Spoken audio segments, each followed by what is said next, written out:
Hello, Robs. We're back with Triad, a novel of the supernatural by Mary Leader. Trying not to show my. I probably did show it in the last video. My emergency bracelet. I hope you didn't see my frickin' name. I guess I'll have to go back and look now to see if you did. Chapter 22. I got a cough. I've been a long time writing this. At first, they wouldn't let me have my typewriter or my papers. But Dr. Blaise finally gave them the order, so I've been working on this every free moment I've had. There's always the therapy sessions to take up time, and then, too, I have to hide this when they come in. No one must read it until I want them to. Thank goodness no one takes what I'm doing seriously. They know I'm writing something, but they just pass me by with superior smiles. But I can tell what they're thinking. Poor thing, let her scribble away. It can't do her any harm. I have to work fast because Rhiannon's growing stronger again. She gets out more frequently, I think. They don't know she's here, of course. What happened to Phoebe? I couldn't say. Even Dr. Blaise hasn't been able to call her out. Maybe Rhiannon killed her because she didn't need her anymore. Anyway, I know it's Rhiannon who's here because they're always treating me for the asthma attacks they tell me I have. But I can't remember any. I'm not an asthmatic.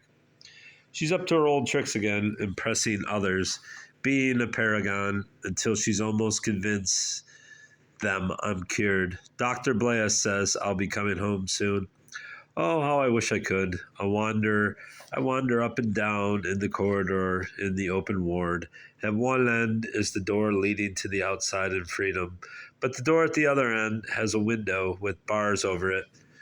And I know that's where the criminal and violent are kept. I try not to look at it, but it's always there. David's toddling now. Alan comes and takes me for drives out into the country. David in his car seat between us, and somehow Lance squeezes into the front too, lying across my legs, his head in my lap. My little boy thinks I'm a nice lady to play with, and he'd very much like to take me home with him. I don't need winding up like his other toys. When the ride is over and we turn the last corner, Lance immediately knows I'm going to desert them again. He whines and clambers into the back seat, turning his head away from me because I've betrayed him. I've had to write this in bits and pieces, mailing them out immediately to Alan as I finish them, or handing them to him when he comes, because Rhiannon is always trying to break out and destroy them. She succeeded several times, and I have had to rewrite those sections. I made Alan promise not to read any of this until it's complete, because I want him to get the whole story at one time. He'll be here any minute now to pick up this last chapter. I don't know what he's going to believe. He may just think me hopelessly insane. But if he does, even that's not all bad. At least I'll have saved him and my child from Rhiannon. I know it sounds great, doesn't it? Sound like Rudolph. As long as I must share my body with her, neither of them is safe if I am free. But if I am kept here, then I have her checkmated. Free, my body is her channel for evil. But committed, I have trapped her with it. She cannot work here. Her evil elsewhere if I am held behind stone walls. If she could, I don't believe Mrs. Lemke's son would have recovered. His accident was just the chance she'd been waiting for. So I must stay here. Even if I must let my family think me insane so that she'll be confined too. Dr. Ambrose hasn't returned. No one thinks that unusual, considering his past disappearances. Still, Alan may suspect something by now. Not long after I came here, he moved into an apartment where Mrs. Lemke, why do I keep saying Lemke? Still keeps house for him and David. But the strange thing is that he hasn't tried to sell or rent our house, just closed it up. I wonder how he can afford it. He says he's keeping it for when I leave here, as if I could go back there. Could it be that he's afraid to have someone look into the cistern or to look into it himself? But I can't let things go on this way. I, who have always lived in deathly fear of what others might think. What a foolish, vain, obscene fear. I have to break this barrier myself with this book, like the message the other Branwen once sent beneath a starling's wing.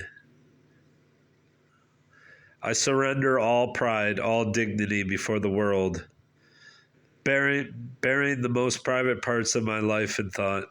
I would not be more naked if I were to walk nude in public, but something must be done to solve the riddle. In this skeptical age, when so few believe in a God or afterlife, when the deity is money, power, science, or drugs, I beg for belief. Most people who read my story will think I'm truly mad, but perhaps somewhere there is some one person who, too, has touched the elephant's tail. I sent a letter this morning to the local police telling them what I think happened to Dr. Ambrose. They may ignore it, knowing where I am at present, but the police in our suburb are well trained and thorough. I don't think they'll fail to investigate, and who knows? The cistern may be empty. But if it isn't, then Alan, no matter how much you want to protect me, you will be duty bound to hand this book over. I'll have to stand trial, of course.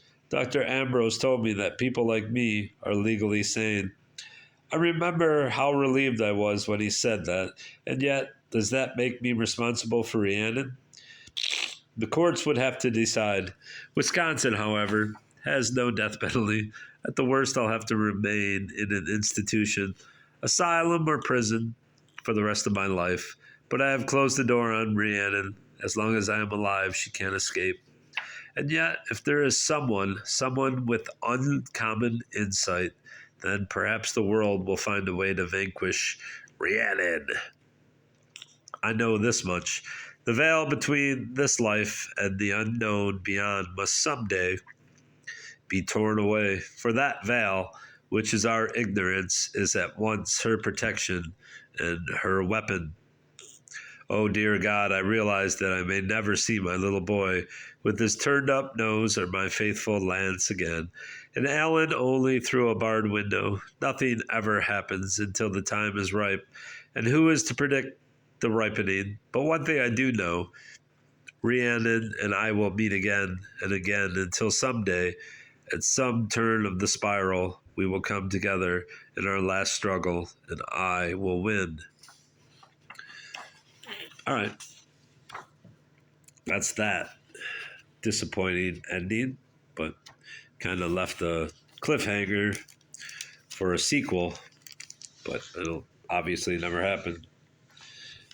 And that's the end of that book. I pardon my stuffiness here at the end, which is just returned.